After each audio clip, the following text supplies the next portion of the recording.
Stay down! Oh, try me.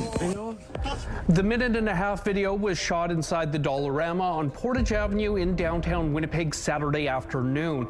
You may have seen this video out of Winnipeg, Manitoba, showing an altercation between a security guard and a suspected shoplifter. This video has understandably generated controversy and sparked conversation and debate about security guard conduct. That said, there's another element to the story that I think also needs to be addressed, and that is Canada's shoplifting crisis. Because Canada is not just dealing with an out-of-control shoplifting epidemic, but a violent shoplifting epidemic. And there are shocking numbers to prove it, and there's a damning reason for all of it, which we will get to near the end of this video. But first, my name is Elie.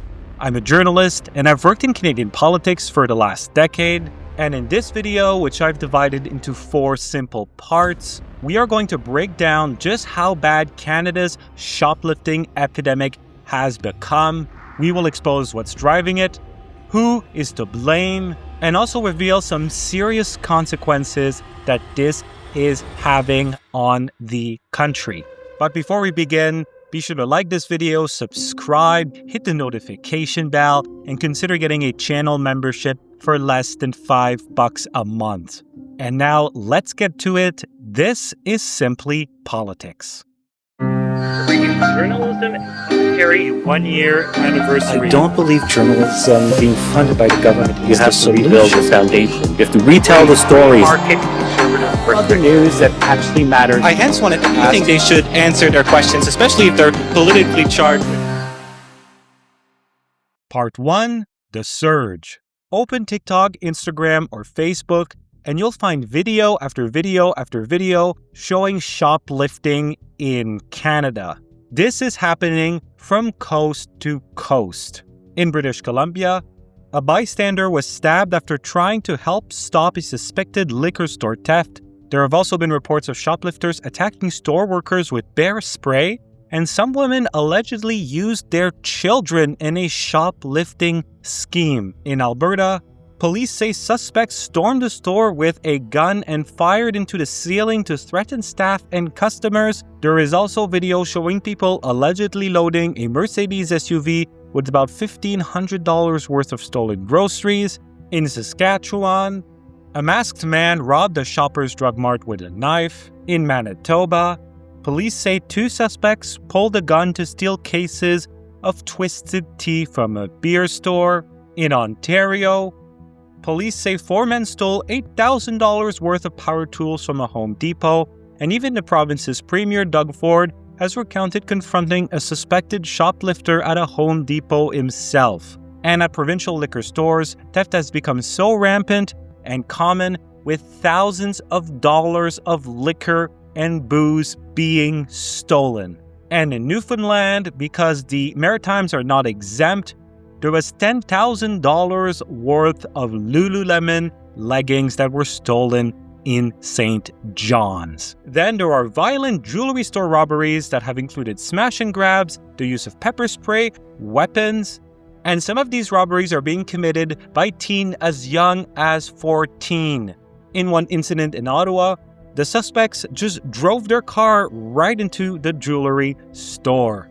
Now, a trend you should notice in many of these incidents I have described is that they are violent. This isn't just theft, it's violent theft. The Retail Council of Canada, a national trade association representing retailers, says it now receives daily reports of violent shoplifting from its members. Whereas a few years ago, they would really only hear about serious incidences about once a quarter. And the president of London Drugs, which is a pharmacy retail chain, has said that his staff have been hit with hatchets, stabbed, been threatened with knives and needles, have been bear sprayed, and have been physically assaulted. He has called this a crisis. Now, let's bring in the numbers. Statistics Canada reports that in 2024, police recorded 361,000 incidents of shoplifting under $5,000.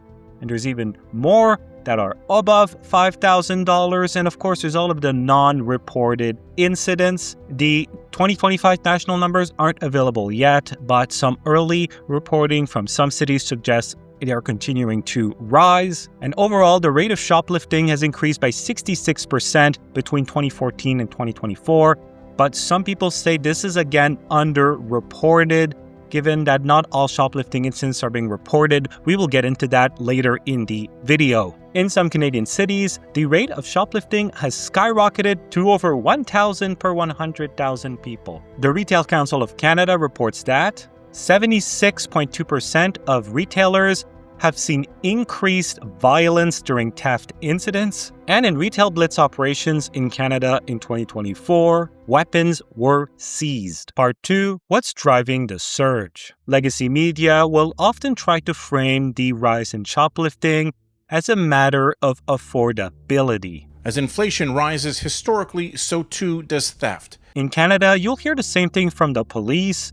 For example, the Ontario Provincial Police has blamed the increase of shoplifting on the economy. Now, to be fair, affordability in Canada is bad. An HR Block survey found that 85% of Canadians feel that they're living paycheck to paycheck. And Canada has the worst food inflation in the G7. And in light of this, some left-wing progressive activists say that we should have empathy for shoplifters, because they're simply trying to feed their families. But here's the problem. That explanation doesn't come close to covering what we're actually seeing. And let's be honest, calls to legalize shoplifting are absurd. What is happening in Canada is far more than just a hungry person stealing because they need food. There are really two main types of shoplifting that are happening right now in Canada. And both are tied to a bigger factor that we will get to in part 3 of this video. The first type of shoplifting is petty shoplifting. These are small items that are stolen, and the goal often is to sell them quickly to fund an addiction. And in the case of alcohol, it is stolen to consume. When you're dealing with someone who is an alcoholic on the street, this is the kind of theft that you see happening in city centers that are plagued with rampant homelessness and drug use, such as in Vancouver, in Edmonton, in Winnipeg, and in Ottawa. Critics say that this has been fueled by the drug liberalization agenda of harm reduction and safe supplies embraced by the federal Liberals. The second type of shoplifting is more serious. It's organized retail crime. Here you have professional crews and criminal networks that commit mass shoplifting, sometimes by just taking stuff and putting it into bags and leaving, and some other times by violent methods like smash and grabs. These are planned, these are targeted, and then the large amounts of items are resold for profit. Organized retail crime amounts for about half of the value of stolen goods in Canada. And these thugs hit everything from jewelry stores to pharmacies to big box stores to liquor stores. This particular crisis has gotten so bad that 95% of retailers said that organized crime was the biggest threat to their business. And as we're about to see, both petty shoplifting and organized retail crime are tied to something bigger, a bigger Canadian problem that has enabled this behavior. Part 3, Canada's soft on crime problem. Both petty shoplifting and organized retail crime have the same enabler, and that is low consequences. Some experts have placed the blame on liberal justice reforms, arguing that they have made the system softer on offenders, especially repeat offenders who are being released into the streets. They will point to Bill C-75, which changed Canada's bail rules for the worse. Shoplifting isn't treated like a serious offense. Some people are simply given a fine. If anything, people are literally just getting a slap on the wrist, and in some other cases, they're not getting any penalties at all because Canada's courts are backlogged. And this soft on crime approach has created a domino effect. The first domino is you now have a group of repeat offenders who are committing a large amount of shoplifting. Repeat offenders amount for 17.7% of shoplifting arrests. The second domino, police know that the suspects will be released quickly, so they don't bother pressing charges on them. The third domino, stores stop reporting the crimes because they feel like police will not do anything. And the fourth domino, you have criminals that are now emboldened, knowing that they can get released quickly, that police won't even bother pressing charges, and that stores won't even bother reporting, so they feel more emboldened than ever to continue shoplifting. And the result of all of this is that Canada begins to feel like a lawless place. Part 4, the consequences. This shoplifting epidemic is costing the Canadian economy $9 billion a year. And as a result, stores have had to roll out several big security measures. Grocery stores have installed anti-theft gates, receipt scanners, and have now shopping carts with wheels that lock. In some places, stores have even had to lock up $9 wedges of cheese. In pharmacies, everything is now locked up, from razors to perfume. And some jewelry stores now have so much security that it feels more like a jail cell. And it is hard to walk into a store nowadays in Canada without at least seeing one security guard. But impact goes beyond inconvenience. Polling shows that people now feel unsafe in stores. Some Canadians are avoiding stores altogether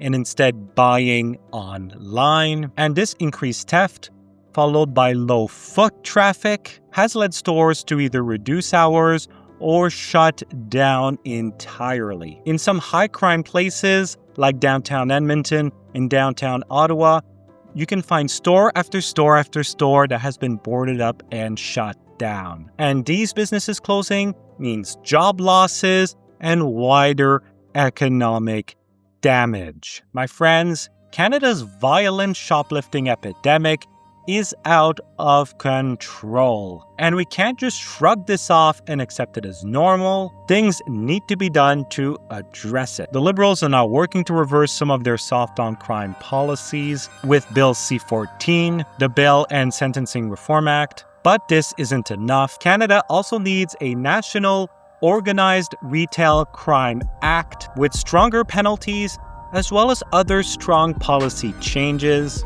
This is something that the Retail Council of Canada is advocating for, and something that I think makes a lot of sense. And we need a justice system that actually treats offenders as offenders, with people who commit theft, especially with weapons, being prosecuted and jailed. The fact is, we don't have to live this way.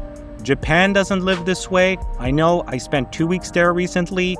Singapore doesn't live this way, and Canadians should not live this way either. If you agree with me that it's time to restore law and order, then sign the petition in the description below. And if you like this video, then be sure to like it, subscribe, hit the notification bell, comment your thoughts down below, and consider getting a channel membership for less than $5 a month. Until next time, God bless.